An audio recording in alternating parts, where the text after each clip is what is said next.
जय हिंद साथियों। आज की इस वीडियो में बिहार पुलिस कांस्टेबल के लिए मॉडल नंबर 1 देखेंगे हम लोग। यानी कि ये मॉडल पेपर साथियों अगर आप वाकई में देख लेते हो और अच्छे तरीके से देख लेते हैं तो मेरा मानना है कि पेपर आपका बड़े ही आराम से क्रैक हो जाएगा।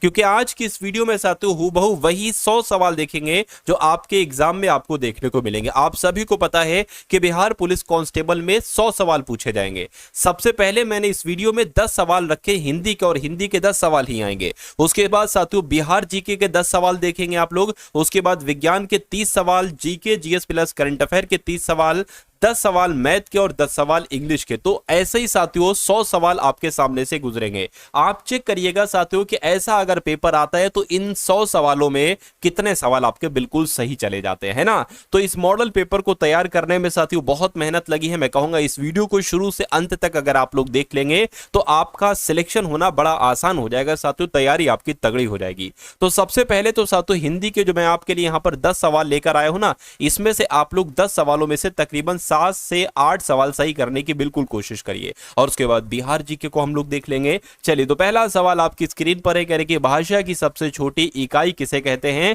तो साथियों वर्ण या अक्षर की अगर हम बात करते हैं तो यही भाषा की सबसे छोटी इकाई कहलाई जाती है। अगला सवाल देखिए, कह रहे कि अनुकरणीय शब्द यहां पर दिया है।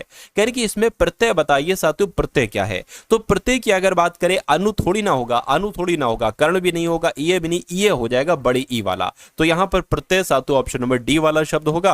अगला सवाल देखिए, कह रहे कि निम्नलिखित वर्तनी की दृष्टि से कौन सा शब्द सही है। आपको कुल मिला के इतना बताना है कि द्वंद्व कहां पर लिखा हो। ऐसे लिखा जाता नहीं, ऐसे लिखा जाता, ऐसे नहीं। आपने देखा होगा द्वंद्व समास, तो कैसे लिखा जाता है, जैसे ऑप्शन नंबर डी में लिखा हुआ है। उसके बाद देखिए अगला सवाल है, कह रहे कि आंखें दिखाना, इस मुहावरे का मतलब क्या होता है, ये आप लोग फटाफट बता दीजिए। आंखें दिखाने का मतलब लज्जित करना होता है, नहीं स्वागत करना, नहीं सावधान करना, नहीं साथियों क्रोध से देखना, आंखें दिखाना इसका मतलब। आंसर आपका अगर है ऑप्शन नंबर डी तो बिल्कुल सही है।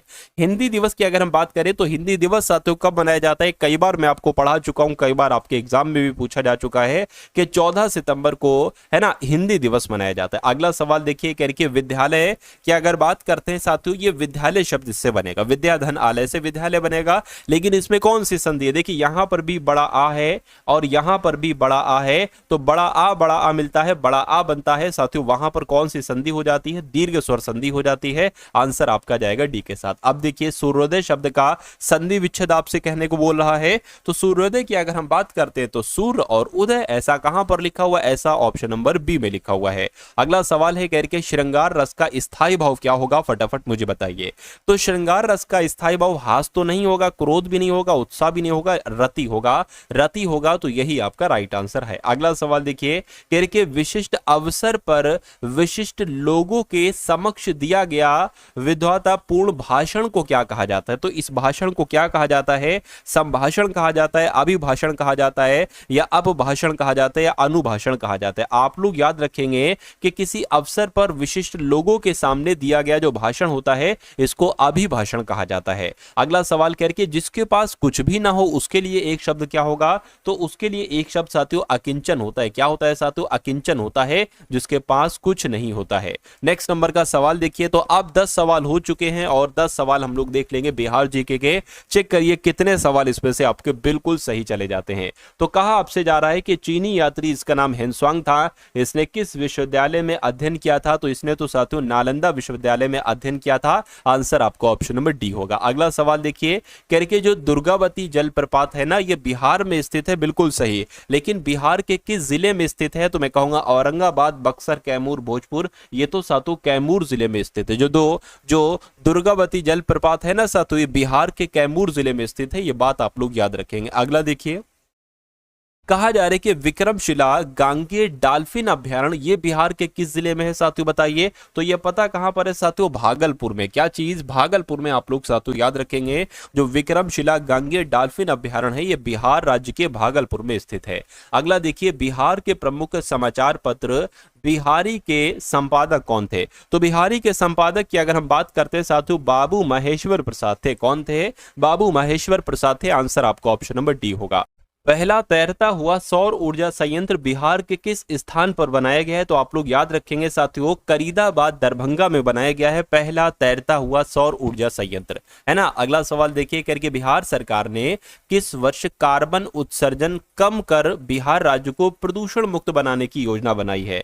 तो यहां पर अगर बात करते हैं साथियों, 2040 तक का यह लक्ष्य रखा गया है कि बिहार सरकार जो है ना 2040 तक साथियों क्या करेगी, ये कार्बन उत्सर्जन कम करके बिहार राज्य को प्रदूषण मुक्त बनाने की योजना तैयार की है। 2040 तक ये काम हो जाएगा। अगला सवाल देखिए, करके 2011 की जनगणना के अनुसार बिहार की साक्षरता दर कितनी है, मुझे बताइए। तो बिहार की साक्षरता दर की अगर बात करते हैं 2011 की जनगणना के अनुसार तो 61.8% थी। राइट आंसर आपका ए होगा। अगला सवाल करके बिहार राज्य में प्रमंडलों की संख्या कितनी है? तो बिहार राज्य में प्रमंडलों की संख्या 9 है। कितनी है साथियों? 9 है प्रमंडल बिहार राज्य में। अगला देखिए, कह रही भारतीय राष्ट्रीय कांग्रेस के 1916 के लखनऊ अधिवेशन में किसने बिहार के नील उगाने वाले प्रश्न प्रस्तुत किया था?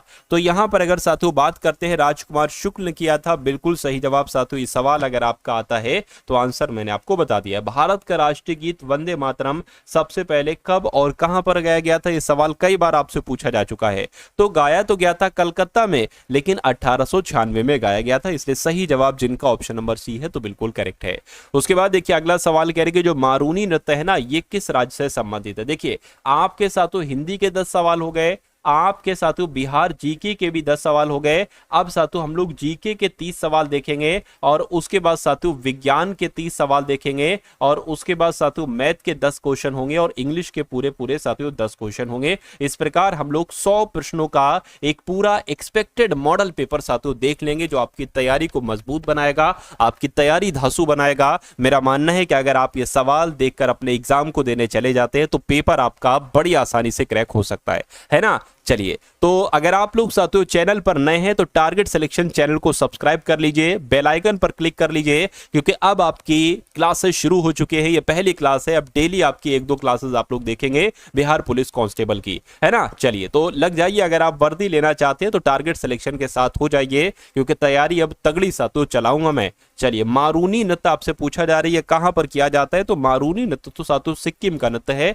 सिक्किम में यह किया जाता है। अगला सवाल देखिए, कह रही है जो जल्लीकट्टू है ना, ये क्या है? तो क्या ये एक टैग खेल है? नहीं। सांड को वश में करने वाला एक खेल है? बिल्कुल सही साथियों, जल्लीकट्टू सांड को वश में करने वाला एक खेल होता है। दुर्गा पूजा का मुख्य त्योहार है। कहां का साथियों दुर्गा पूजा का मुख्य त्योहार? मैं कहूंगा पश्चिम बंगाल में साथियों, पश्चिम बंगाल का यह मुख्य त्योहार है जिसका नाम है दुर्गा पूजा। अगला सवाल देखिए, करके हरिप्रसाद चौरसिया बजाने के लिए जाने जाते हैं। क्या बजाने के लिए जाने जाते हैं? सितार, पखावज, बांसुरी, तबला। तो मैं कहूंगा साथियों ये तो बांसुरी वादक है हरिप्रसाद चौरसिया, इसलिए सही जवाब आपका जाएगा सी के साथ। अगला देखिए, भारत में जो शोर मंदिर है ये किस जगह पर है साथियों, मुझे बताइए। तो ये पता कहां पर है साथियों? ये महाबलीपुरम में। जो शोर मंदिर है ना साथियों, ये महाबलीपुरम में है, ये आप लोग याद रखेंगे। अगला देखिए, करके अंतरराष्ट्रीय ओजोन दिवस ये कब मनाया जाता है बताइए। तो अंतरराष्ट्रीय ओजोन दिवस 31 अक्टूबर, 2 अक्टूबर, 9 अगस्त, 16 सितंबर। अगर आपका जवाब 16 सितंबर है तो आपका जवाब बिल्कुल सही है। अगला देखिए, करके बिहार को बंगाल प्रेसिडेंसी से पृथक किए जाने के उपलक्ष्य में बिहार दिवस प्रतिवर्ष मनाया जाता है। तो बिहार दिवस कब मनाया जाता है? ये तो आपको ऐसे याद होना चाहिए। 17 मार्च नहीं, 27 मार्च नहीं, 22 मार्च को मनाया जाता है। कब बिहार दिवस मनाया जाता है साथियों?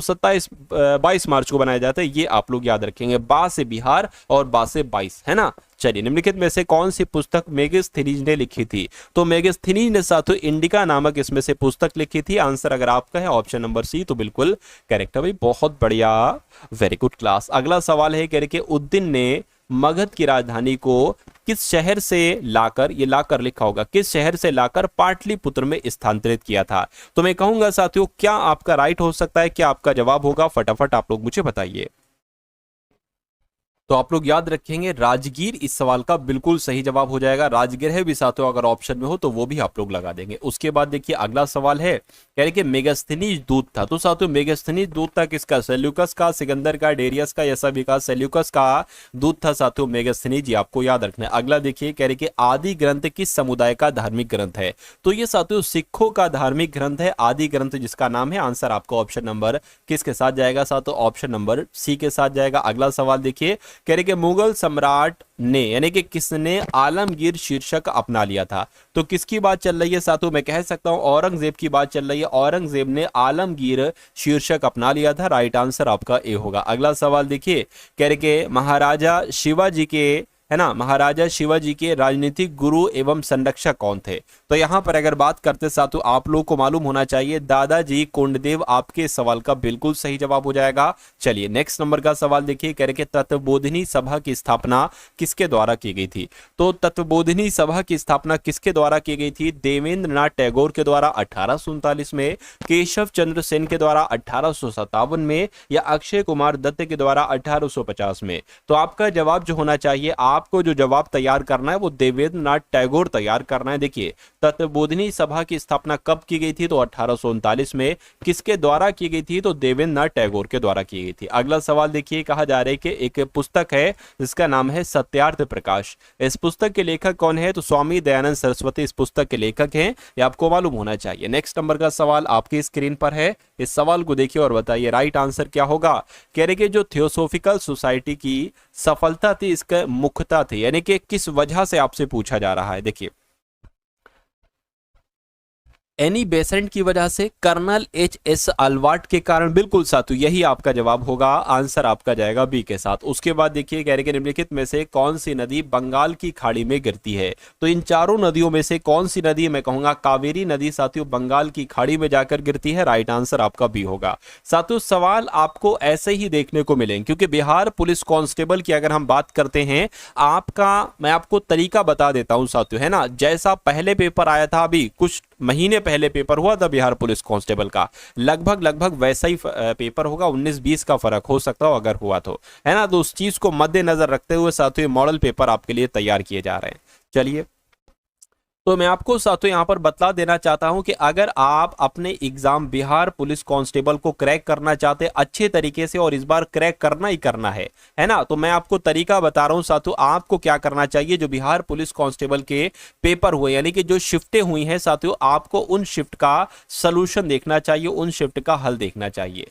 जीके के क्वेश्चन कैसे आए थे, साइंस के क्वेश्चन, मैथ के क्वेश्चन, इंग्लिश के क्वेश्चन, हिंदी क्वेश्चन कैसे आए थे। तो आपको साथियों 10 पेपर दिए जा रहे हैं, इसमें आपके एक्सपेक्टेड क्वेश्चन भी हैं, है ना, और साथियों प्रीवियस ईयर क्वेश्चन पेपर भी है। तो एक तो ये चीज आप लोग लगाएंगे। उसके अलावा साथियों आपको इंपॉर्टेंट करंट अफेयर दिया जा रहा है, क्योंकि एक जो करंट अफेयर है ना साथियों, ये अपना एक अहम रोल निभा रहा है बिहार पुलिस कांस्टेबल में। तो आपको साथियों 1000 सवाल दिए जा रहे हैं एमसीक्यू टाइप के। हर क्वेश्चन, जैसे कि ये क्वेश्चन उसके नीचे उसका आंसर होगा, ऐसे एमसीक्यू टाइप से इंपॉर्टेंट करंट अफेयर है, और 10 पेपर्स का सोल्यूशन। एक पेपर में साथियों 100 क्वेश्चन होंगे, है ना। तो साथियों हर क्वेश्चन के नीचे उसका आंसर है, उसका पूरा सॉल्यूशन है, और उससे संबंधित जो सवाल बनते हैं वो भी उसके नीचे ही है। और उसके अलावा साथियों आपको विज्ञान की एक 555 वन लाइनर क्वेश्चंस की पीडीएफ दी जा रही है। तो ये तीनों पीडीएफ आपको दी जा रही है सिर्फ और सिर्फ साथियों 45 रुपए में, है ना। डिस्क्रिप्शन में लिंक है बिहार पुलिस कांस्टेबल पीडीएफ का, उस लिंक पर आप क्लिक करेंगे तो आप हमारे व्हाट्सएप पर आ जाएंगे। वहां पर आपको एक क्यूआर कोड दिया जाएगा, उस क्यूआर कोड पर 45 का पेमेंट करेंगे तो ये तीनों पीडीएफ आपको साथियों यहीं भेज दी जाएंगी। तो इस पीडीएफ को आप लोग ले लीजिएगा। उसके अलावा आप हमारे ऐप टारगेट सिलेक्शन ऐप से जाकर भी बिहार पुलिस कांस्टेबल की ये 45 रुपीज वाली पीडीएफ को ले सकते हैं।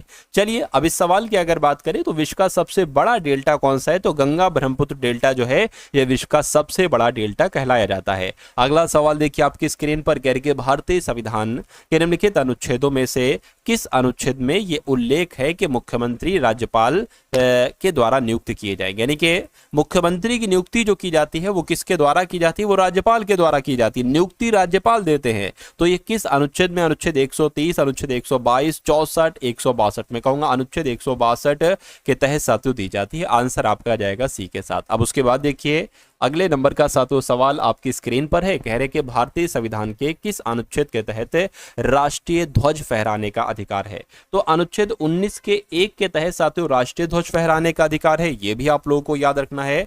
उसके बाद देखिए कह रहे कि भारतीय संघ की कार्यपालिका तथा भारतीय गणतंत्र प्रमुख कौन होता है?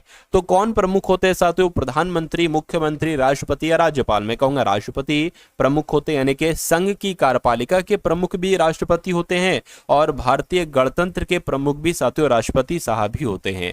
उसके बाद देखिए, भारतीय सशस्त्र सेनाओं का सर्वोच्च कमांडर कौन होता है? राष्ट्रपति, प्रधानमंत्री, रक्षा मंत्री या लंबे समय तक सेवारत सेना के अध्यक्ष? तो मैं कहूंगा यहां पर भी आपका राष्ट्रपति जवाब हो जाएगा। सही जवाब आपका ए है। अगला सवाल देखिए, कह कि किस अनुच्छेद के तहत राष्ट्रपति पद का प्रावधान है? तो यहां पर यह अनुच्छेद आप लोग याद रखेंगे कि अनुच्छेद 52 में क्या लिखा हुआ है? अनुच्छेद 52 में लिखा हुआ है कि भारत का एक राष्ट्रपति होगा। क्या लिखा हुआ है? भारत का एक राष्ट्रपति होगा। यह बात अनुच्छेद 52 में लिखी हुई है ना। अगला देखिए, कह रहे कि संविधान के किस अनुच्छेद के तहत आपातकाल की उद्घोषणा राष्ट्रपति करते हैं? देखिए, जो आपके आपातकाल की घोषणा करते हैं ना, ये राष्ट्रपति के द्वारा की जाती है, लेकिन ये किस अनुच्छेद के तहत की जाती है? तो अनुच्छेद 352 के तहत की जाती है। ये भी आपको मालूम होना चाहिए। अगला सवाल देखिए साथियों, कह रहे संविधान के किस अनुच्छेद के तहत राज्यों में संवैधानिक तंत्र के विफल होने पर राष्ट्रपति शासन लागू होता है? देखिए, किसी भी राज्य में अगर राष्ट्रपति शासन लागू हो रहा है, यानी कि वहां का संवैधानिक तंत्र फेल हो चुका है, विफल हो चुका है, तो ये किस अनुच्छेद के तहत होता है साथियों? अनुच्छेद 352 नहीं, अनुच्छेद 354 नहीं साथियों, 355 भी साथियों 356 के तहत होता है। यहां पर ऑप्शन नंबर डी आप लोग डाल लेंगे। चलिए, तो आप लोग याद रखेंगे कि साथियों संविधान के किस अनुच्छेद के तहत? तो मैं कहूंगा अनुच्छेद 356 के तहत राज्यों में संवैधानिक तंत्र के विफल होने पर राष्ट्रपति शासन लागू होता है। अच्छा, यहां पर डी ऑप्शन यहां पर टाइप है। अगला सवाल देखिए आपकी स्क्रीन पर, कह रहे राज्य में राष्ट्रपति शासन से तात्पर्य राज्य में किसके शासन से? यानी कि जब राष्ट्रपति शासन लगता है तो उस समय क्या सीधे राष्ट्रपति शासन करने लगते हैं, है ना? या साथियों किसी जब राज्य में राष्ट्रपति शासन लगता है, क्या कार्यकारी सरकार वहां पर शासन करती है? राष्ट्रपति द्वारा मनोनीत मुख्यमंत्री शासन करते हैं उस राज्य में? नहीं साथियों, उस राज्य के राज्यपाल ही साथियों शासन करते हैं। इसलिए सही जवाब आपका जो जाएगा वो ऑप्शन नंबर डी होगा। अगला सवाल देखिए, आपसे यहां पर कहा जा रहा है कि ठोस पदार्थों में ऊष्मा हस्तांतरण की प्रक्रिया के रूप को किसके रूप में जाना जाता है? यानी कि इसको पता क्या कहा जाता है साथियों? इसको चालन विधि कहा जाता है। चालन आपके सवाल का बिल्कुल सही जवाब। ये सवाल 2-3 बार पढ़ लीजिएगा और इसका आंसर पढ़ लीजिएगा, क्योंकि इस सवाल के आने के चांसेस बहुत हैं। कह रहे कि वायुमंडल के ऊर्ध्व तापन की प्रक्रिया को क्या कहा जाता है? तो इस प्रक्रिया को साथियों संवहन कहा जाता है। क्या संवहन कहा जाता है? अगला देखिए, वह प्रक्रिया जिसके द्वारा वायु में जल वाष्प जल की बूंदों में परिवर्तित होता है, उसको क्या कहा जाता है? तो उसको साथियों क्या कहा जाता है? उसको भी संघनन कहा जाता है। सही जवाब अगर आपका ऑप्शन नंबर बी है तो बिल्कुल करेक्ट है। उसके बाद देखिए साथियों अगला सवाल है, अब देखिए यहाँ पर 50 सवाल हो चुके। कितने सवाल आपके सही रहे थोड़ा सा देखकर सोचकर बताइएगा। और अब उसके बाद देखिए अगले सवाल है, समुद्र तल पर पानी का क्वथनांक कितना होता है? अगर आपसे पूछा जाए तो 250 डिग्री सेल्सियस नहीं साथियों, आप लोग याद रखेंगे 100 डिग्री सेल्सियस। ये आपके सवाल का बिल्कुल सही जवाब हो जाएगा, है ना। अगला सवाल देखिए करके, कौन सा धावन सोडा का उपयोग नहीं है? तो धावन सोडा का इस्तेमाल कहाँ कहाँ किया जाता है? इसका उपयोग पेय जल को कीटाणु से मुक्त बनाने के लिए किया जाता है। नहीं भैया, ये जो पीने वाला जल है उसमें नहीं डाला जाता इसको। इसका उपयोग जल की स्थायी कठोरता को दूर करने के लिए किया जाता है। धावन सोडा का इस्तेमाल, इसका उपयोग घरेलू उद्देश्यों के लिए क्लीनिंग एजेंट के रूप में किया जाता है। बिल्कुल सही, ये भी सही है। इसका उपयोग कांच, साबुन, कागज उद्योग में किया जाता है। बिल्कुल सही साथियों, ये आपका जो होगा ये इस्तेमाल नहीं किया जाता है, नहीं किया जाता है, तो यही आपका राइट आंसर है। अगला सवाल देखिए, यानी कि बच्चे खेलते समय कैरम बोर्ड पर पाउडर क्यों छिड़कते हैं? आप भी साथियों छिड़कते होगे बचपन में, क्यों छिड़कते हो ये आपसे पूछा जा रहा है। फटाफट आप लोग यहाँ पर बताइए। चलिए, तो घर्षण को घटाने के लिए, घर्षण को बढ़ाने के लिए, सुगंध देने के लिए, बोर्ड को चमक देने के लिए, मैं कहूंगा घर्षण को घटाने के लिए, यानी कि स्मूथली जो आपका गोला है ना वो स्मूथली बहुत तेजी के साथ एक जगह से दूसरे जगह पर जाए, इसलिए पाउडर छिड़का जाता है। उसके बाद देखिए कह रहे कि न्यूटन का निम्नलिखित में से कौन सा नियम बल की परिमाणात्मक परिभाषा देती है? तो न्यूटन का कौन सा नियम, मैं कहूंगा न्यूटन का दूसरा नियम गति का, ये बल की परिभाषा देता है। आंसर आपका जो जाएगा साथियों वो ऑप्शन नंबर डी होगा। अगला देखिए कह रहे कि आइंस्टीन का द्रव्यमान ऊर्जा संबंध नियम आपसे निम्न अनुसार है, यानी कि नियम आपसे पूछा जा रहा है तो कौन सा नियम है? E = mc² होता है, तो इसको क्या स्क्वायर कर दें? है ना। अच्छा, ऑप्शन और भी हैं बिल्कुल साथियों, ये जो है ना, ये दो यहां पर नहीं, ये यहां पर होगा, तो E बराबर MC स्क्वायर, ये आपका राइट आंसर हो जाएगा। ध्वनि प्रबलता की इकाई क्या है, तो ध्वनि प्रबलता की इकाई बेल है, बिल्कुल है, फॉन भी है, डेसिबल भी है, इसलिए आपका जवाब ऑप्शन नंबर डी होगा। उसके बाद देखिए कह रहे तरंगों में दृश्य प्रकाश तरंगे, एक्स किरणें, गामा किरणें, रेडियो तरंगे, सूक्ष्म तरंगे, पराबैंगनी तरंगे तथा अवरक्त तरंगे शामिल हैं। तो ये सातों किसके अंतर्गत आती हैं, सारी विद्युत चुंबकीय तरंगों के अंतर्गत आती है, इसलिए आपके सवाल का सही जवाब जो जाएगा ऑप्शन नंबर सी होगा। क्या होगा साथियों, ऑप्शन नंबर सी आपका जवाब हो जाएगा। यानी कि यहां पर आएगा विद्युत चुंबकीय तरंगों में दृश्य प्रकाश तरंगे, एक्स किरणें, है ना, और गामा किरणें, रेडियो तरंगे, सूक्ष्म तरंगे, पराबैंगनी तरंगे और अवरक्त तरंगे साथियों शामिल है, इसलिए सही जवाब आपका सी होगा। अगला देखिए, कहा जा रहा है कि ठोस चालक में धारा वाहक होते हैं तो मुक्त इलेक्ट्रॉन होते हैं, आंसर आपका सी होगा। नेक्स्ट नंबर का सवाल देखिए, कह रही है बिजली का प्रवाह सर्किट में कब होता है, तो बिजली का प्रवाह सर्किट में कब होगा, स्विच खुला होने पर होगा, नहीं, स्विच बंद होने पर होगा, तो स्विच बंद होने पर, ये आपके सवाल का बिल्कुल सही जवाब है। किस अधातु में विद्युत प्रभावित होती है, तो साथियों मैं कहूंगा ये ग्रेफाइट एक अधातु है और इसमें विद्युत प्रभावित होती है, राइट आंसर आपका जाएगा ऑप्शन नंबर बी के साथ। उसके बाद देखिए कह रहे कि विद्युत वाहक बल को मापने के लिए निम्नलिखित में से किस उपकरण का उपयोग किया जाता है, तो किसका इस्तेमाल किया जाता है साथियों, पोटेंशियोमीटर का इस्तेमाल किया जाता है। ये बहुत इंपॉर्टेंट क्वेश्चन है साथियों, आप लोग यहां पर याद रखेंगे। चलिए अगला सवाल देखिए आपकी स्क्रीन पर है साथियों, अगर आपने अभी तक इस वीडियो को लाइक नहीं किया तो मैं आपसे रिक्वेस्ट करूंगा इस वीडियो को लाइक कर दीजिए, और अगर साथियों आप हमारे इस चैनल पर नए हैं तो इस चैनल को साथियों सब्सक्राइब कर लीजिए। आपकी तैयारी बहुत तगड़ी हो जाएगी। आप अपने एग्जाम, देखिए आपका एग्जाम जो है वो 13 जुलाई से स्टार्ट है, 13 जुलाई या 16 जुलाई से, 16 जुलाई से स्टार्ट है, खैर मिड जुलाई से आपका एग्जाम स्टार्ट है ना, जो न्यू एग्जाम डेट आएगा उसमें शायद 16 जुलाई है।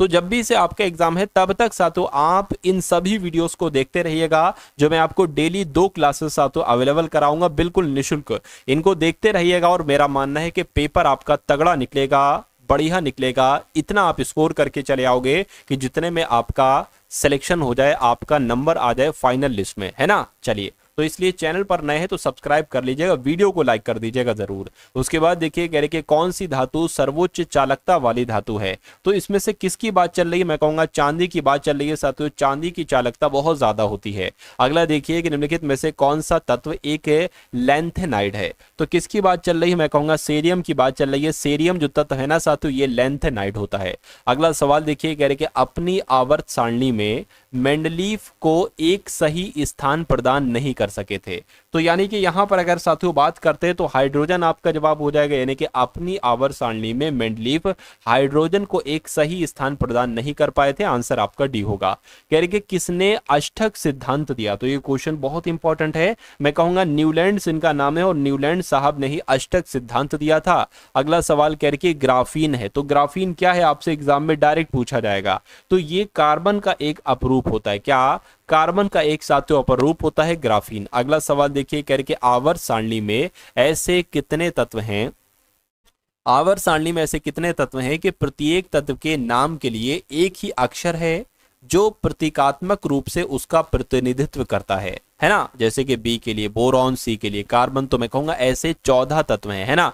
एक तरीके से अगर बात करें ऐसे 14 तत्व हैं कि प्रत्येक तत्व के नाम के पहले एक ही अक्षर जो प्रतीकात्मक रूप से उसका प्रतिनिधित्व करता है, तो ऐसे 14 तत्व हैं, आपको याद रखना है। उसके बाद देखिए करके किसे जीवाश्म ईंधन कहा जाता है, अच्छा जीवाश्म ईंधन कहा नहीं जाता है आपसे पूछा जा रहा है। देखिए आपको पता है साथियों कि प्राकृतिक गैस की अगर हम बात करते हैं तो इसको भी जीवाश्म ईंधन कहा जाता है, पेट्रोलियम को भी जीवाश्म ईंधन कहते हैं और कोयलों को भी कहीं ना कहीं कहते हैं, तो मैं कहूंगा जलाऊ लकड़ी को नहीं कहा जाता है, जीवाश्म ईंधन नहीं कहा जाता है, तो यही आपका राइट आंसर हो जाएगा। अगला सवाल देखिए, निम्नलिखित में से किसे तरल सोना कहा जाता है, अब बताइए साथियों तरल सोना किसे कहा जाता है, कोयले को, प्राकृतिक गैस को नहीं साथियों, पेट्रोलियम को कहा जाता है तरल सोना, इसलिए सही जवाब आपका सी होगा। अगला देखिए कह रहे कि खाने का सोडा, इसका रासायनिक नाम क्या है मुझे बताइए, sodium chloride, sodium hydroxide, sodium carbonate, sodium bicarbonate, तो साथियों खाने के सोडे का रासायनिक नाम जो है वो सोडियम बाइकार्बोनेट है। ये क्वेश्चन इंपॉर्टेंट है, आप लोग याद रखेंगे। जल जिसमें कैल्शियम अथवा मैग्नीशियम के, है ना, ये घुलनशील लिखा होना चाहिए। घुलनशील लवण होते हैं उसको क्या कहा जाता है, यानी कि उसको साथियों कठोर जल कहा जाता है, जिसमें कैल्शियम और मैग्नीशियम के घुलनशील लवण होते हैं, कठोर जल उसको कहा जाता है। राष्ट्रीय रसायन प्रयोगशाला कहाँ पर स्थित है, ये आपसे यहाँ पर पूछा जा रहा है, मुझे बताइए। तो ये तो साथियों पुणे में स्थित है। कहाँ पर स्थित है, ये पुणे में स्थित है राष्ट्रीय रासायनिक प्रयोगशाला। न्यूट्रॉन की खोज किसने की साथियों, मुझे बताइए। तो न्यूट्रॉन की खोज चैडविक ने की, रदरफोर्ड ने की, बोहर ने की, या साथियों न्यूटन ने की। मैं कहूंगा साथियों चैडविक ने ही न्यूट्रॉन की खोज की। अच्छा, इलेक्ट्रॉन की खोज किसने की, ये आप लोग मुझे बताइए, है ना। क्या आप लोग बताएंगे साथियों इलेक्ट्रॉन के खोजकर्ता कौन है, इलेक्ट्रॉन की खोज साथियों किसने की, ये आप लोग कहां पर बताएंगे मुझे साथियों कमेंट सेक्शन में एक बार कमेंट करके आप लोग बता दीजिए।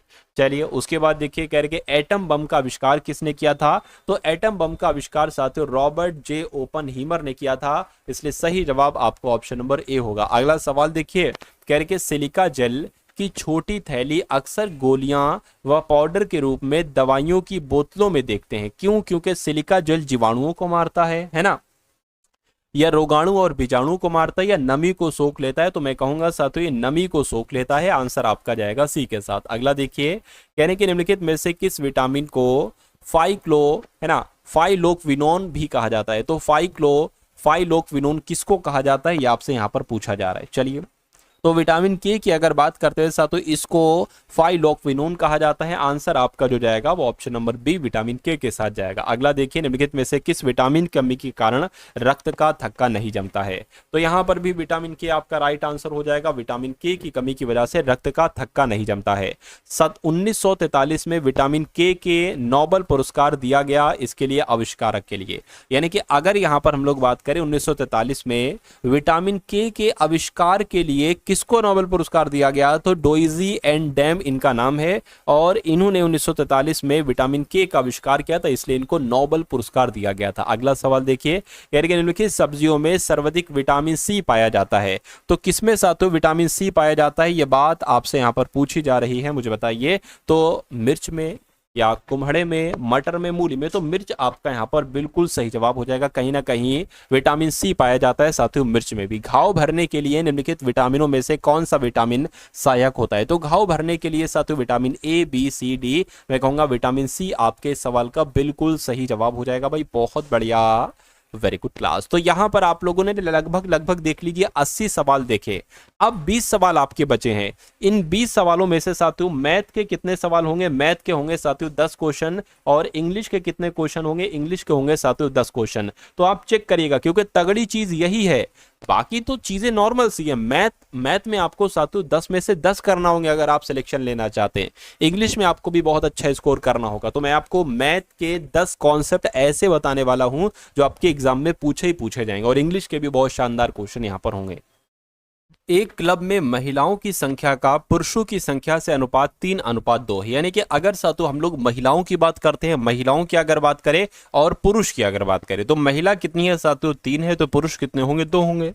उसके बाद कह रहे हैं कि हाल ही में 300 महिलाएं क्लब में शामिल हुई, इसमें 300 महिलाएं और शामिल हो जाती है, जिससे इनका अनुपात 5:2 हो जाता है। तो कह रहे कि क्लब में अब महिला सदस्यों की संख्या कितनी है। इसको हम साथियों 3x और 2x भी मान सकते हैं, यानी कि महिलाएं अगर 3x हैं तो पुरुष कितने होंगे 2x होंगे। और कह रहे कि महिलाएं जो है ना, इसमें 300 महिलाएं और शामिल हो जाती है, तो 300 हमने प्लस कर दी, और जब 300 महिलाएं इसमें शामिल हो जाती तो इनका अनुपात 5:2 हो जाता है। तो 5:2 हो गया। तो इसको साथियों आप कैलकुलेट कर लीजिए और x का मान निकाल लीजिए, और फिर साथियों x का मान हम इसमें ऐड कर देंगे, है ना, तो हमें महिलाओं की संख्या पता चल जाएगी। चलिए 2 की गुणा 3x से कराओगे साथियों 6x हो जाएगा, 300 दुना कितना हो जाएगा 600 हो जाएगा, 5 दुना कितना हो जाएगा 10x हो जाएगा। अब देखिए साथियों ये 10x है ना, बराबर की ये उधर है, 6x इधर आएगा तो ये माइनस का हो जाएगा, और ये बराबर का 600 इधर ही रहेगा। कितना आ जाएगा इसमें 4x आ जाएगा, 4x बराबर कितना हो जाएगा 600 हो जाएगा। यानी कि x बराबर कितना हो जाएगा साथियों 600/4 हो जाएगा। इसको कैलकुलेट करिए, 4 एकम 4 20 हो जाएगा, ये 2 जाएगा, 4 पंजे 20, यानी कि 150 आ जाएगा। तो x का मान कितना आ चुका है साथियों 150 आ चुका है। अच्छा अब हमें पता क्या करना है, हमें पता करना है कि क्लब में अब महिलाओं की संख्या कितनी है। अब महिलाओं की संख्या कितनी है, देखिए क्लब में महिलाओं की संख्या 3x थी और इसमें 300 महिलाएं और जुड़ी हैं, तो अगर साथियों यहाँ पर अगर बात करें 150 दिया कितना हो जाएगा, 450 हो जाएगा। और इसमें 300 महिलाएं आपको और जोड़ना है, क्यों? क्योंकि अब कह रहे हैं कि अब महिला संख्याओं की संख्या कितनी हो जाएगी सदस्यों की, तो कुल मिला के 300 जोड़ के बोल रहा है, तो ये 750 हो जाएगी महिलाओं की संख्या। और 750 कौन से ऑप्शन में है? ऑप्शन नंबर बी वाले में है। तो जिनका आंसर ऑप्शन नंबर बी यानी कि 750 है, उनका आंसर बिल्कुल करेक्ट है। अगला सवाल आपकी स्क्रीन पर है, देखिए सवाल को साथियों और मुझे बताइए राइट आंसर क्या होगा। कहने कि हरीश के मासिक वेतन 45,000 में से 1/3 है ना, क्या 1/3 ऐसे लिखा, 1/3 शिक्षा पर और 2/9 भोजन पर और अन्य आवश्यकताओं पर खर्च होता है। यानी कि जो मासिक महीने का वेतन है हरीश का वो कितना है, 45,000 रुपए है।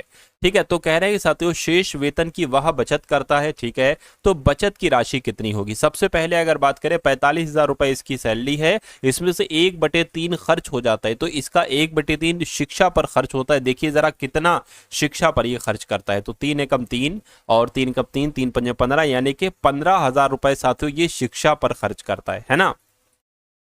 शिक्षा पर कितना खर्च करता है साथियों? 15,000 करता है। ठीक है, उसके बाद साथियों यहाँ पर कहा गया है 45,000 इसकी सैलरी है और इसके 45,000 में के 2/9 भोजन पर खर्च करता है, 2/9 भोजन पर और अन्य आवश्यकताओं पर खर्च करता है। इसको कट करिए, 9 पंजे 45 हो जाएगा, 5,000, 5,000 दुना कितना हो जाएगा, 10,000। यानी कि साथियों भोजन पर ये कितना खर्चा करता है? भोजन पर की अगर बात करते हैं तो ये साथियों 10,000 रुपए भोजन पर खर्च करता है। ठीक है, कोई दिक्कत नहीं है। चलिए, अच्छा सॉरी, 9 पंजे 45 हो गया है ना। हाँ बिल्कुल सही है, क्या दिक्कत है?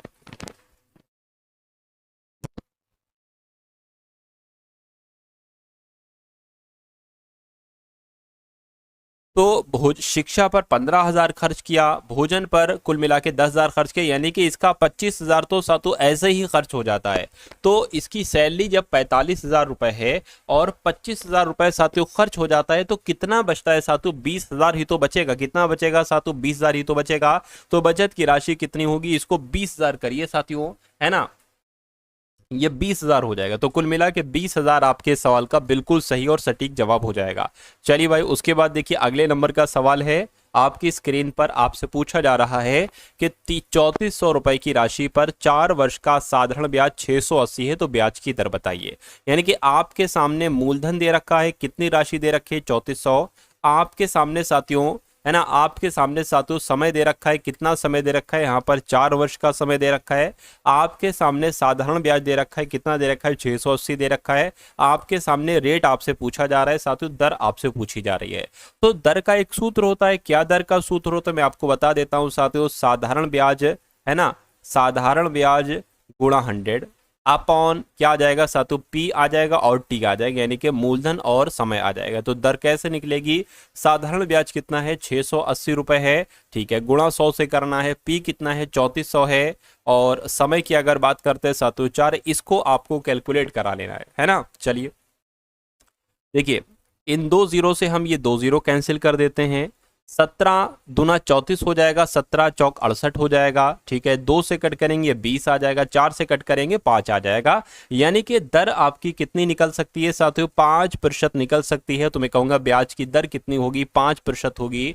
5% आपके सवाल का बिल्कुल सही और सटीक जवाब हो जाएगा भाई। बहुत बढ़िया, वेरी गुड क्लास। अगले नंबर का सवाल साथियों देखिए, अभी लगभग लगभग 5 सवाल हुए हैं, 5 सवाल भी नहीं 3-4 सवाल हुए होंगे और 10 सवाल साथियों मैं आपके लिए लेकर आया हूं। इन 10 सवालों को आप लोग देख लीजिए और उसके बाद साथियों इंग्लिश के क्वेश्चंस भी आप लोगों को देखना है, क्योंकि इंग्लिश भी आपके लिए बहुत इंपॉर्टेंट है। आपके सिलेक्शन में एक अहम भूमिका निभाएगी साथियों इंग्लिश। खैर अगला देखिए, आपके यहाँ पर अगर बात करें कह के एक आयत की लंबाई, एक आयत की बात चल रही है, तो ये एक आयत की शेप हमने बना ली। कह रहे कि इसकी लंबाई जो है ना, ये लंबाई इसकी चौड़ाई से 2 गुना है। तो मान लेते हैं साथियों अगर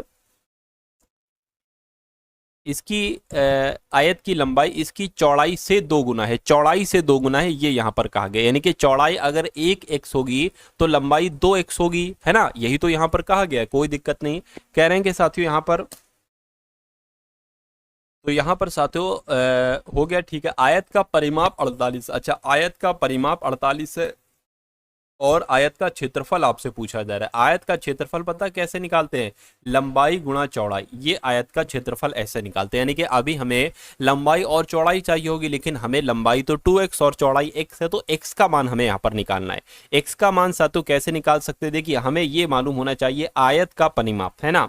आयत का परिमाप हम यहां से सातु निकाल सकते हैं। आयत का परिमाप क्या होता है ना, 2 ब्रैकेट में सातु क्या हो जाएगा, लंबाई और चौड़ाई हो जाएगा। क्या हो जाएगा, लंबाई चौड़ाई। लंबाई है सातु 2x और चौड़ाई कितनी है सातु x है, यानी कि ये कित की अगर बात करते हैं तो ये साथियों 3x हो जाएगा, ठीक है। और आयत का परिमाप हमें यहाँ पर दे रखा है 48 सेंटीमीटर है, यानी कि 48 सेंटीमीटर है, ठीक है। अब ये कितना हो जाएगा साथियों, 3x यानी कि 6x हो जाएगा, है ना, 6x हो जाएगा। चलिए 48 हो जाएगा। अच्छा ये कटेगा, 6 कम 6, 6 चंग 36, 6 सत्ते 42, 6 सत्ते 6 पंज 30, 6 चंग 36, 6 सत्ते 42, 6 अट्ठे 48, यानी कि x बराबर कितना आ जाएगा, 8 आ जाएगा। तो अब हम लंबाई भी निकाल सकते हैं, चौड़ाई भी निकाल सकते हैं साथियों। जब x बराबर 8 है तो चौड़ाई 8 हो जाएगी और डबल इसकी है लंबाई, तो ये साथियों 16 हो जाएगी। तो 16 गुणा 8 कितना हो जाएगा साथियों, 128 हो जाएगा, यानी कि आयत का क्षेत्रफल 128 सेंटीमीटर स्क्वायर निकलेगा।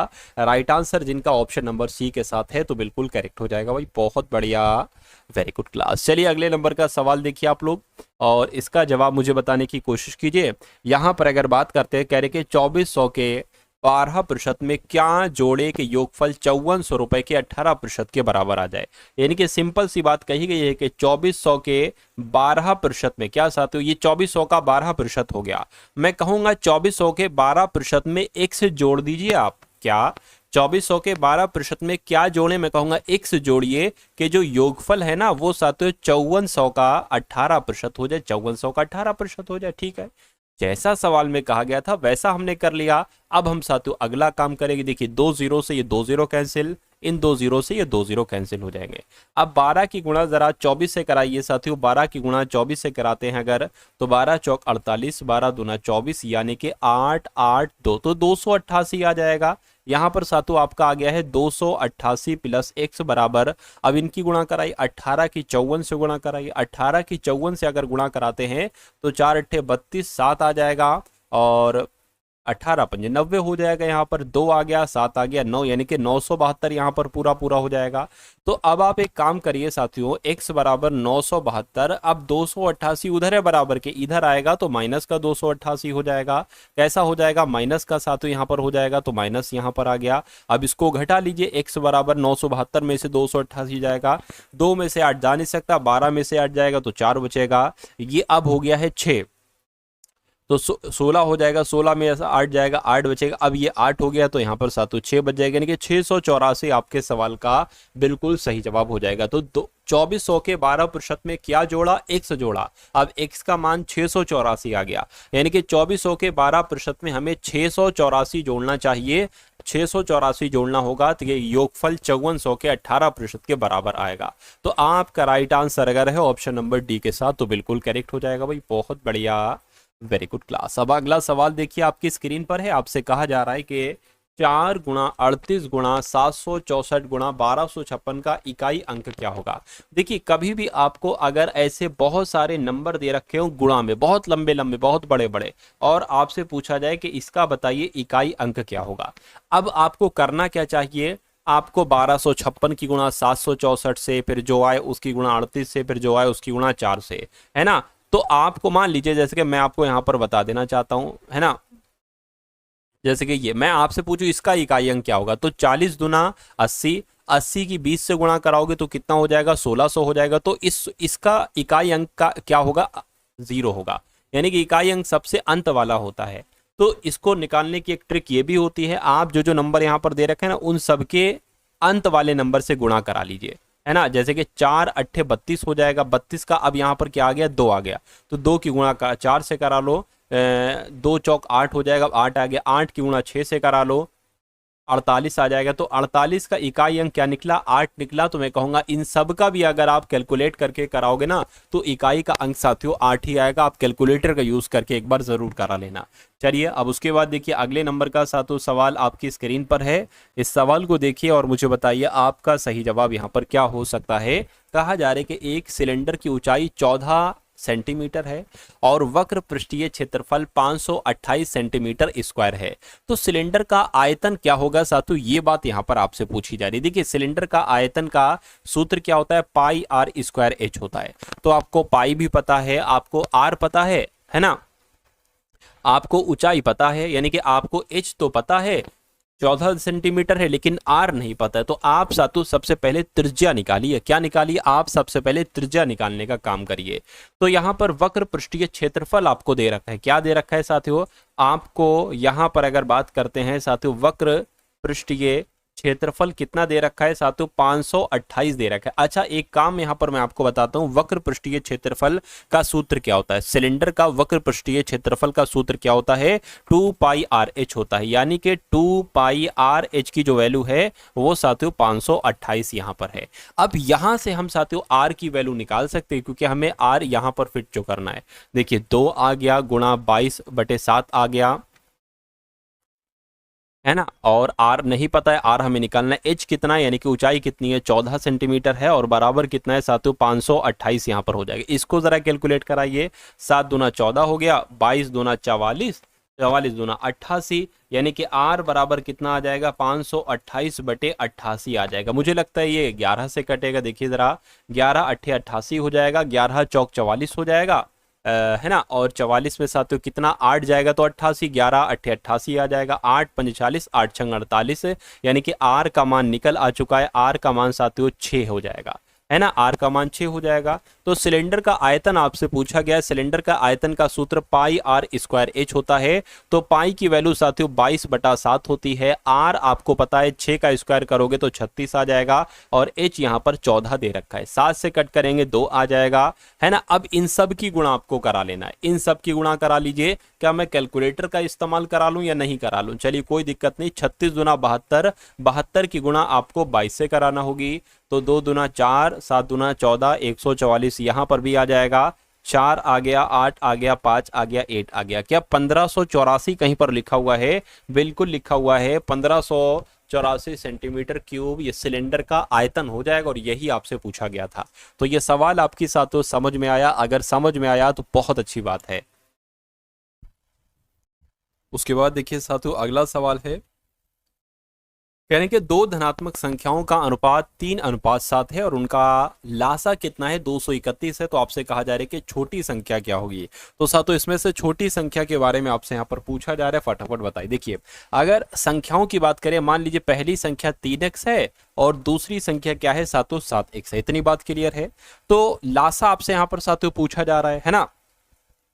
लासा यहाँ पर अगर बात करें साथियों आपसे पूछा जा रहा है, तो क्या हो सकता है, कैसे हो सकता है, फटाफट आप लोग मुझे बताइए।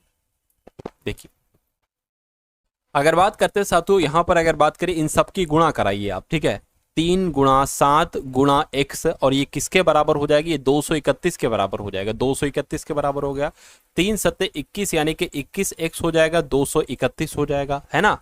अब इसको अगर कट करोगे x बराबर क्या आ गया, 231/21 आ गया। अब ये पता कितनी बार में जाएगा साथियों, देखिए ये आपका 21 एकम 21 2 जाएगा, फिर 21 हो जाए, 21 एम 21, यानी कि x बराबर कितना आ चुका है, 11 आ चुका है। तो छोटी संख्या क्या होगी, छोटी संख्या 3x होगी। तो मैं कहूंगा जब x बराबर 11 है तो 3x बराबर क्या, 11 गुणा 3 हो जाएगा, यानी कि 33 आपका जवाब हो जाएगा। छोटी संख्या 33 बनेगी जाके, है ना। चलिए अब उसके बाद देखिए अगला सवाल, और बड़ी संख्या 77 बनेगी। नेक्स्ट नंबर का सवाल देखिए, कह रहे कि किसी समचतुर्भुज के आसन्न कोण, ये है देखिए किसी समचतुर्भुज के आसन्न कोण का अनुपात 3:6 है। समचतुर्भुज के सबसे छोटे कोण की माप क्या होगी, ये आपसे यहां पर पूछा जा रहा है। तो समचतुर्भुज के आसन्न कोण की अगर बात करें, 3x हैं और 6x हैं, है ना।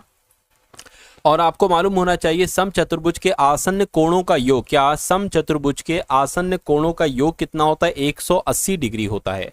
तो अगर हम इसको साथियों 3x मान लें और इसको 6x मान लें, यानी कि इन दोनों का योग कितना हो जाएगा, 180 हो जाएगा। हो जाएगा। यानी कि साथियों 9x बराबर कितना हो जाएगा, 180 आ जाएगा। तो x बराबर कितना आ जाएगा, 180 बटे 9 आ जाएगा। 9 दूना 18, यानी कि x बराबर कितना आ जाएगा, 20 आ जाएगा। तो समचतुर्भुज के सबसे छोटे कोण की माप क्या होगी, छोटा कोण 3x है। तो जब x बराबर 20 है तो 3x बराबर कितना हो जाएगा, 60 डिग्री हो जाएगा। और 60 डिग्री आपके सवाल का बिल्कुल करेक्ट आंसर हो जाएगा। चलिए ये एकमात्र सवाल और है, उसके बाद साथियों यहाँ पर हम लोग इंग्लिश के क्वेश्चंस देखेंगे, है ना। चलिए तो थोड़ा सा और धैर्य रखिए, थोड़ा सा और सब्र आप लोग यहाँ पर रखिए। अब इस सवाल की अगर बात करें, कहा यहाँ पर जा रहा है, यानी कि 5 सही 2/3 प्लस 0.72 माइनस 3.123, इसका मान आपको बताना है।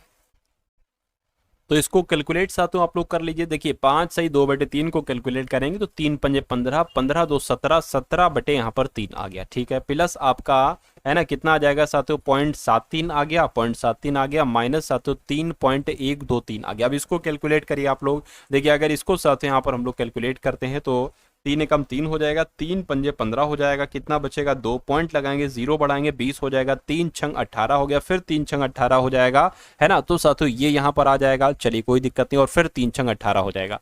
तो 5.6 है ना, 5.666 और प्लस आपका कितना आ गया है 3.73 माइनस 3.123। इतनी बात क्लियर है क्या, ये बिल्कुल क्लियर है। अब देखिए अब इन दोनों को आप लोग जोड़ दीजिए, है ना। इन दोनों को अगर आप जोड़ोगे तो 5.666 और पॉइंट के नीचे 0.73 आ जाएगा, ये 6 आ गया, ये 9 आ गया, ये 13 आ गया, और ये साथियों 6 आ जाएगा। यानी कि यहाँ पर 6.396 आ गया, और माइनस कितना हो जाएगा, 3.123 आ गया। अब आप एक काम करिए साथियों, अब आप एक काम क्या करिए, अब आप एक काम ये करिए कि 6.396 में से 3.123 को घटा दीजिए। तो 3 बचेगा, 7 बचेगा, 2 बचेगा और 3 बचेगा, यानी कि 3.273 कहाँ लिखा हुआ है, 3.27 ऑप्शन नंबर बी में लिखा हुआ है। तो ये क्या होगा, ये आपके सवाल का बिल्कुल सही और सटीक जवाब हो जाएगा भाई। बहुत बढ़िया, वेरी गुड क्लास। तो यहाँ पर साथियों मैथ भी आपकी कंप्लीट हो गई, और अब हम लोग यहाँ पर देखेंगे कुछ सवाल इंग्लिश के। 10 सवाल जैसे आपके इंग्लिश के आएंगे ना, वैसे साथियों 10 सवाल इंग्लिश के हम लोग अब देखने जा रहे हैं। तो select the most appropriate meaning of the given idiom. ये एक इडियम है, full steam ahead. Full steam ahead का मतलब क्या होता है साथियों, आगे बढ़ना, है ना। कैसे, दृढ़ता से आगे बढ़ना, है ना, दृढ़ता से आगे बढ़ना, इसको क्या कहा जाता है, दृढ़ता से आगे बढ़ने को साथियों कहा जाता है फुल स्टीम अहेड। चलिए तो इसका मतलब क्या हो जाएगा, मिस द ट्रेन। देखिए मिस द ट्रेन तो नहीं होगा, मेक ए ट्रेन जर्नी नहीं होगा, मूव ऑनवर्ड विद डिटरमिनेशन, बिल्कुल साथियों ये इसका अर्थ हो जाएगा, ये इसका मीनिंग हो जाएगा। आंसर आपका जाएगा ऑप्शन नंबर सी के साथ। उसके बाद देखिए select the most appropriate synonym of the given word. तो साथियों select the most appropriate of the given word. अगर आप साथियों ये पीडीएफ लेना चाहते हैं सॉल्यूशन के साथ, जैसे आपके सामने यहाँ सॉल्यूशन वैसे सॉल्यूशन के पीडीएफ लेना चाहते हैं, तो आप इस ऐप को डाउनलोड कर लीजिए, टारगेट सिलेक्शन ऐप। क्या, टारगेट सिलेक्शन ऐप को आप डाउनलोड कर लीजिए। वहां पर साथियों 45 रुपीज का एक कोर्स होगा, है ना। वहां पर बिहार पुलिस कांस्टेबल का 45 रुपीज वाला कोर्स अगर आप परचेज कर लेते तो आपको ये पीडीएफ साथियों वहां पर प्राप्त हो जाएगी, है ना। चलिए तो सिनोनिम आपको किसका बताना है, कहाँ गया, वर्ड ही नहीं मिल रहा है यहाँ पर, तो है ना, वर्ड ही नहीं मिल रहा है साथियों यहाँ पर। Select the incorrectly spelled word, यानी कि किस वर्ड में आपको यहाँ पर दिक्कत देखने को लग रही है, दिक्कत लग रही है, फटाफट बताइए। देखिए पैलेस सही लिखा हुआ है, उसके अलावा पेडल सही लिखा हुआ है ना। और देखिए पैलेस का मतलब महल होता है, पेडल का मतलब बेचना होता है। उसके अलावा अगर बात करते हैं पैकेट, यहाँ पर ए आना चाहिए, क्या आना चाहिए साथियों, PACKET यहाँ पर साथियों हो जाना चाहिए। चलिए और पेंट की अगर बात करें ये भी सही है, तो किसकी स्पेलिंग गलत है, ऑप्शन नंबर सी वाले की गलत है, और मैं आपको बता चुका हूँ। Select the option that can be used as one word substitution. तो a place where antique are kept. तो एंटीक्यू आर केप्ट, जहां पर एंटीक्यूज रखे जाते हैं उसको क्या कहा जाता है, ये आपसे पूछा जा रहा है। एंटीक्यू मतलब होता है जो प्राचीन चीजें हैं, पुरानी चीजें हैं, उसको जहां पर रखा जाता है साथियों उसको म्यूजियम कहा जाता है। म्यूजियम को हिंदी में साथियों क्या कहा जाता है, संग्रहालय कहा जाता है। क्या कहा जाता है साथियों, संग्रहालय कहा जाता है। तो ये भी आप लोग याद रखेंगे। उसके बाद देखिए select the option that can be used as one word substitution, यानी कि person who is not expert in field of art और म्यूजिक। यानी कि किसी फील्ड में अगर कोई एक्सपर्ट नहीं है तो उसको क्या कहा जाएगा, उसको साथियों अमेच्योर कहा जाएगा। अमेच्योर का मतलब क्या होता है साथियों, अनुभवहीन, यानी कि जिसको अनुभव नहीं हो उसको अनुभवहीन कहा जाएगा, है ना। अगला सवाल देखिए, उसके बाद देखिए साथियों अगला सवाल कह रहे कि select the correctly spelled word, यानी कि इसमें आपको बताने कि कौन से वर्ड की स्पेलिंग बिल्कुल सही। देखिए मेटालिक में 2 एल आते हैं, कितने, 2 एल आते हैं, यानी METALLIC, तो डबल ये गलत हो जाएगी, है ना। उसके अलावा वाइगोरसली की स्पेलिंग की अगर बात करें ये सही है, इसका मतलब होता है पूरी एनर्जी के साथ। उसके अलावा क्रिस्टलाइजेशन की अगर हम बात करते हैं तो यहाँ पर CRYS, है ना। उसके बाद TALL इसमें भी आना चाहिए, ये भी गलत है। और कैरिंग की भी स्पेलिंग गलत है, RR आना चाहिए, ये भी गलत। मैं कहूंगा सही वर्ड कौन सा है, ऑप्शन नंबर बी वाला है। अगला सवाल देखिए, कहने के साथियों यहाँ पर select the part that contains the error from the given option. आपको बताने इसमें दिक्कत, इसमें गलती कहां पर है। We forget to wish Susan in her birthday this year. तो इसमें साथियों क्या, इसमें अगर बात करते हैं साथियों इन हर बर्थडे में दिक्कत है। इन हर बर्थडे की जगह पर हर बर्थडे आना चाहिए, इन नहीं आना चाहिए। तो मैं कहूंगा यहां पर दिक्कत है और यही आपका राइट आंसर है। अगला सवाल और अंतिम सवाल आपकी स्क्रीन पर कह रहे कि select the most appropriate antonyms of the given word, यानी कि सर्टेनली की अगर बात करें तो एंटोनिम्स आपसे यहां पर पूछा जा रहा है, मुझे बताइए। तो सर्टेनली मतलब क्या होता है, देखिए निश्चित रूप से, जिसमें कोई शक व शुबा नहीं, निसंदेह, इसको कहा जाता है सर्टेनली। और इसका अगर विलोम देखोगे तो डाउटफुल हो जाएगा, है ना, डाउटफुल हो जाएगा। डाउट कहां पर लिखा हुआ, ऑप्शन नंबर सी में लिखा हुआ है। तो जिनका आंसर ऑप्शन नंबर सी के साथ है तो मैं कहूंगा आंसर आपका बिल्कुल करेक्ट है। तो ये साथियों 100 सवाल आप लोगों ने देखे बिहार पुलिस कांस्टेबल एग्जाम के लिए। मैं कहूंगा सबसे खास आपके लिए ये सवाल थे। तो ये क्लास आपको कैसी लगी, एक बार इस वीडियो को लाइक कीजिएगा। चैनल पर अगर नए हैं तो चैनल को सब्सक्राइब कीजिएगा। इस वीडियो को अपने मित्रों के साथ जरूर शेयर कर दीजिएगा।